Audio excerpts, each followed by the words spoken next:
ఒక సాధారణ డిగ్రీ కాలేజీలో చదివి కేవలం డిగ్రీ అర్హతతో విహారీ గ్రూప్ ఆఫ్ కంపెనీస్కి CEO ఎలా అయ్యారు?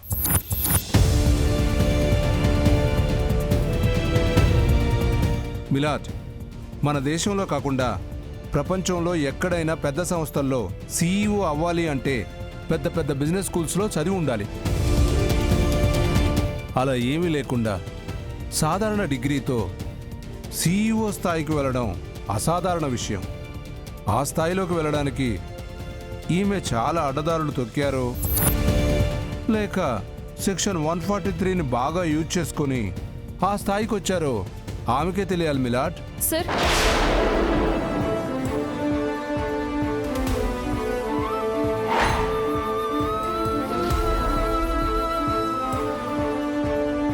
మీరు అన్నట్లు సాధారణమైన వాళ్ళెవ్వరూ సీఈఓలు అవ్వకూడదా? అయితే ఇలానే లేని పని నిందలు వేస్తారా? Order order. జడ్జి గారు, పీపీ లాయర్ గారు అడిగిన దానికి నాకు ఏ సంబంధం లేదు. నా కేస్ నేను వాదించుకునేలా నాకు ఒక అవకాశం ఇవ్వండి. You can proceed. మీరు చెప్పినట్లుగా అయితే గొప్ప గొప్ప వాళ్ళందరూ ఎంతో కష్టపడి చిన్న స్థాయి నుంచి పెద్ద స్థాయికి రాకూడదు అన్నట్లు ఉంది సార్.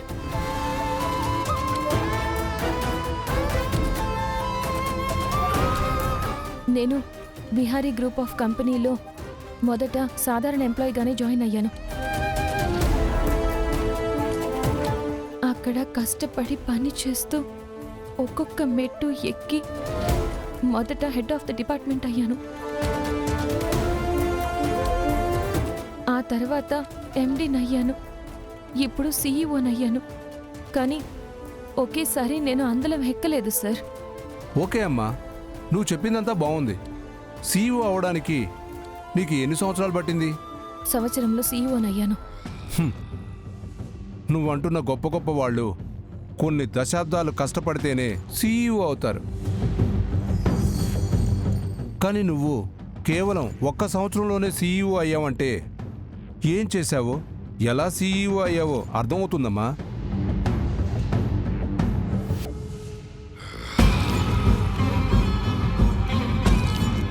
యువర్ ఆనర్, ఈ కనక మహాలక్ష్మి ఎంత మాయలేడినో బాగా అర్థమైంది కదా. తన యుక్తులతో తన అందాన్ని వాడి అడ్డదారులు తొక్కడం ఆమెకి కొత్తేమీ కాదు. కానీ CEO స్థాయికి వెళ్ళినా కూడా తనకు బాగా అలవాటైన వృత్తిని మర్చిపోలేక ఆ రోజు గృహానికి వెళ్ళి పోలీసులకు దొరికిపోయింది. No no your honour.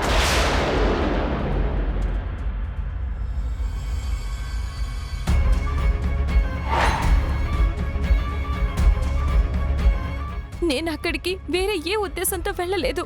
మరి అక్కడికి ఎందుకు వెళ్ళావు? నేనక్కడికి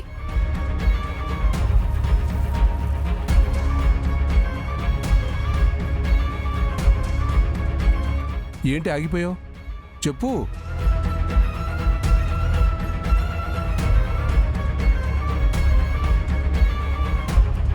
నువ్వు చెప్పలేవు. ఎందుకంటే అక్కడికి నువ్వు వెళ్ళిన కారణం నిన్ను రెడ్ హ్యాండెడ్గా పట్టుకున్న SI సింహపురి సీత గారు చెప్తారు. SI గారిని ప్రవేశపెట్టవలసిందిగా కోర్టు వారిని కోరుతున్నాను. Permission granted. SI Simhapuri Sita, SI Simhapuri Sita, SI Simhapuri Sita. కొన్ని మెడిసిన్స్ వాడండి, సెట్ అవుతుంది. సహస్రా, ఇక చాలే నీ నటన. బావిడమ్మా బిల్ కట్టడానికి వెళ్ళాడే. ఏ అంబిక ఫోన్ చేస్తుంది. హలో అంబిక. చెప్పక్క. నేను మాట ఇచ్చినట్టే విహారిని నేను సహస్ర ఆపేశామే. అనుకున్నానక్క, మీరు విహారీని ఆపడం వల్లే ఇక్కడంతా పాజిటివ్గా జరుగుతోంది.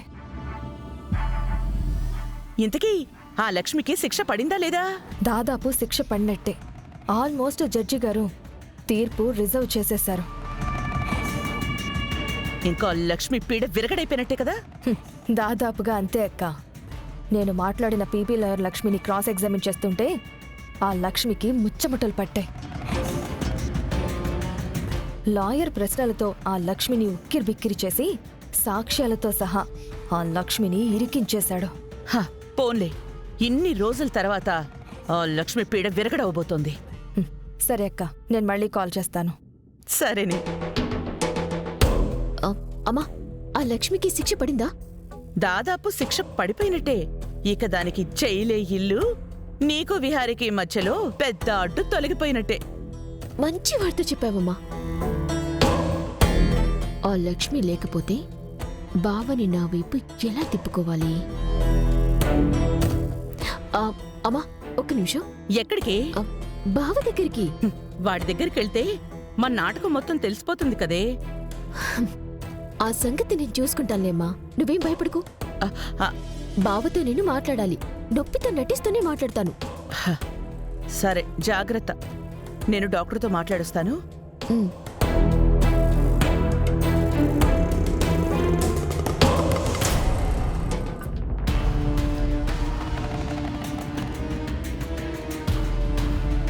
ఎస్ఐ గారు, ఆమెను ఏ స్థితిలో బ్రోతల హౌస్లో చూశారు? అక్కడ ఆమె ఏం చేస్తున్నారు?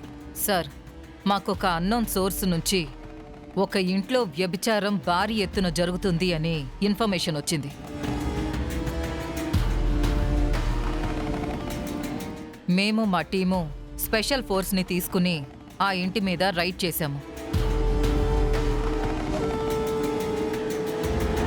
అక్కడ పెద్ద స్థాయిలో వ్యభిచారం జరుగుతుందనేది వాస్తవం. అలా ఆ ఇల్లు మొత్తం సెర్చ్ చేస్తూ ఉంటే ఒక గదిలో ఆమెను రెడ్ హ్యాండెడ్గా పట్టుకున్నాం.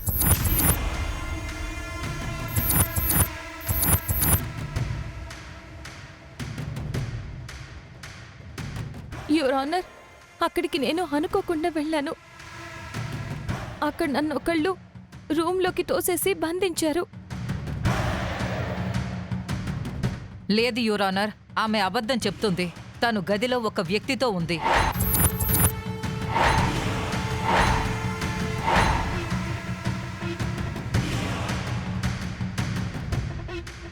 అయ్యో, లేదు యువర్ ఆనర్, ఆవిడ అబద్ధం చెప్తున్నారు. మరి ఆ వ్యక్తి ఏది? మైలాడ్, అతన్ని పట్టుకునే లోపు పారిపోయాడు. అతని కోసం గాలిస్తున్నాం. దొరకగానే అతనే మొత్తం చెప్తాడు. చర్చ్ గారు, ఆవిడ నిజం చెప్పట్లేదు. నా మీద కక్ష పెట్టుకుని కట్టు కథ అల్లి చెప్తున్నారు. నీ మీద కక్ష కట్టాల్సిన అవసరం ఆవిడకేంటి? మైలాడ్, ఆమె ఇలానే అబద్ధాలు చెప్తుంది. ఇక్కడ అమాయకంగా ఉంది కానీ చాలా క్రూయల్ మనిషి. తనని కేసులో నుంచి తీసేయాలని మమ్మల్ని చాలా రకాలుగా బెదిరించి చివరికి నా మీద, మా కానిస్టేబుల్స్ మీద ఆమె చేయి చేసుకుంది.